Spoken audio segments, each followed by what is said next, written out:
కేసీఆర్ మాటలను వక్రీకరించి రాసిన ఆంధ్రజ్యోతిపై బీఆర్ఎస్పీ నేతలు నిప్పులు చెరిగారు.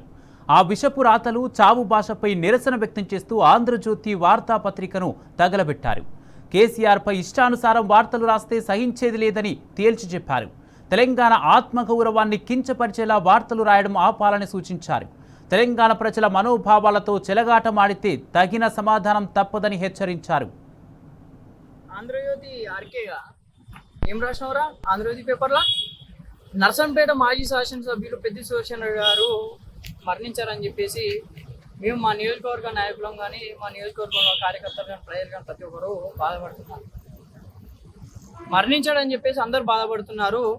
ఈరోజు పెద్ది సుదర్శన్ రెడ్డి గారి కుటుంబాన్ని వాళ్ళ ఫ్యామిలీని పరామర్శించాలని చెప్పేసి కేసీఆర్ గారు నిన్నటి రోజున నల్లబెల్లి మండలంకి వచ్చి పెద్ది సుదర్శన్ రెడ్డి గారి ఫ్యామిలీని పరామర్శించడం జరిగింది.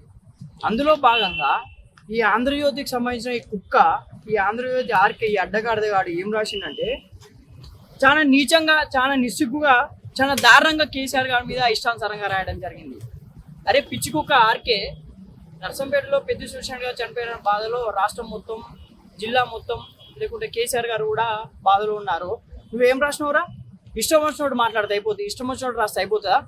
ఆ రేవంత్ రెడ్డి ఇచ్చిన చిల్లర గవ్వలకు, ఆ రేవంత్ రెడ్డి ఇచ్చే చిల్లర పైసలకు, ఆంధ్రప్రదేశ్ నుండి చంద్రబాబు నాయుడు ఇచ్చే ఆ చిల్లర పైసలు తీసుకొని వాళ్ళ మోకాల దగ్గర, వాళ్ళ కాళ్ళ దగ్గర పడిన కుక్కవరా నువ్వు ఆర్కే, గుర్తుపెట్టుకో. ఆంధ్రజ్యోతి ఆర్కే బాగా బలిసిందా నీకు?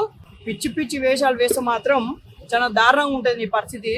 నువ్వు ఈరోజు కేసీఆర్ గారు మాజీ ముఖ్యమంత్రి, ఈ రాష్ట్రానికి కేసీఆర్ గారు మాజీ ముఖ్యమంత్రి, తెలంగాణ రాష్ట్రాన్ని సాధించిన ఒక గొప్ప నాయకుడు, మహానాయకుడు. నువ్వేం రాస్తావు రాహులే ఆర్కేగా? ఈరోజు కేసీఆర్ గారి మీద రాసే అంత స్థాయారా అనేది? పిచ్చుకుక్క. తెలంగాణ రాష్ట్రాన్ని సాధించిన నాయకుడు, తెలంగాణ తొలి ముఖ్యమంత్రి, ఈరోజు రాష్ట్రంలో ఎన్నో అభివృద్ధి కార్యక్రమాలు చేసిన నాయకుడు కేసీఆర్ గారు.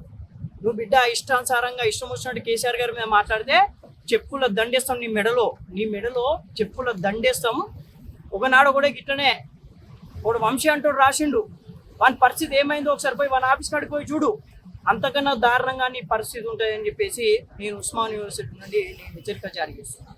ఈరోజు కేసీఆర్ గారు ఒక మహానాయకుడుగా, ఒక గొప్ప నాయకుడుగా, ఉద్యమ నాయకుడుగా పరామర్శకు వెళ్తే పిచ్చి పిచ్చి రాతలు ఆంధ్రజ్యోతిలో రాస్తే పిచ్చి కూతల ఆర్కేగా నీ మీద చెప్పుల దండ వేసి హైదరాబాద్ రాష్ట్రంలో తిప్పుతామని తెలియజేస్తున్నా. జాగ్రత్త బిడ్డ. ఇంకోసారి కనుక ఇష్టానుసారంగా రాష్ట్రం మాత్రం నిన్ను ఏం చేయాలో అది కార్యకర్తలను బీఆర్ఎస్ పార్టీ నాయకులను కలిసి చేస్తామని చెప్పేసి హెచ్చరిస్తున్నా.